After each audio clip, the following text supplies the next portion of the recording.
পৃথিবীতে যে জিনিসটা খুবই মূল্যবান তাকে বশে নিয়ে আসার জন্য একটু পরিশ্রম করতে হবে। আর যদি তুমি পরিশ্রম করে তাকে বশে নিয়ে আসতে পারো, তোমার ভ্যালু অন্যদের থেকে আলাদা হবে। তো তুমি এত ভালো কিছু নিতে চাও, পরিশ্রম করবে না, ডেডিকেটেড হবে না সেই কাজের প্রতি, এতই সহজ। সো আমি তোমাকে রিকোয়েস্ট করব, অন্যদের থেকে একটু আলাদা হয়ে যাও। যেখানে সবাই আড্ডা নিয়ে ব্যস্ত, গালগপ্প, ফেসবুকিং, শুধু শুধু পোস্ট দেওয়া, লাইক শেয়ার, অযথা ভিডিওতে, প্লিজ আমি উপদেশ আসলে সবসময় চেষ্টা করি। কোন কালটাকে কাজে লাগান, সিরিয়াস হন, জীবনটার ব্যাপারে সিরিয়াস হন। জীবনটা কিন্তু হেলায় খেলার বিষয় না।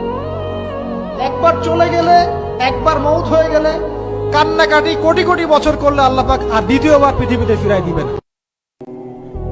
এই চিন্তা যার মধ্যে ইনস্টল করা আছে, সে আত্মহত্যা করে না কখনো, সে হতাশ হয় না কখনো, সে ভয় পায় না, আল্লাহ পরে চলতে গিয়ে পিছু পা হয় না, সে জালেমের সামনে মাথা নত করে না।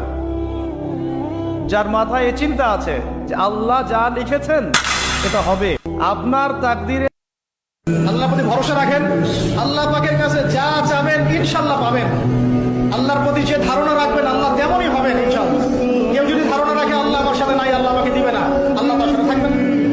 কে ধারণা রাখে আল্লাহ আমার সাথে আছে, আল্লাহ আমার সাথে আছে, আল্লাহ আমাকে দিবেন, আল্লাহ আমাকে দিবেন, আল্লাহ অবশ্যই দিবেন ইনশাআল্লাহ। ওয়া মান ইয়াতাওয়াক্কাল আলা আল্লাহি ফাহুয়া হাসবুহ। যে ব্যক্তি আল্লাহর প্রতি তাওয়াক্কুল করে আল্লাহ তার জন্য একদম যথেষ্ট।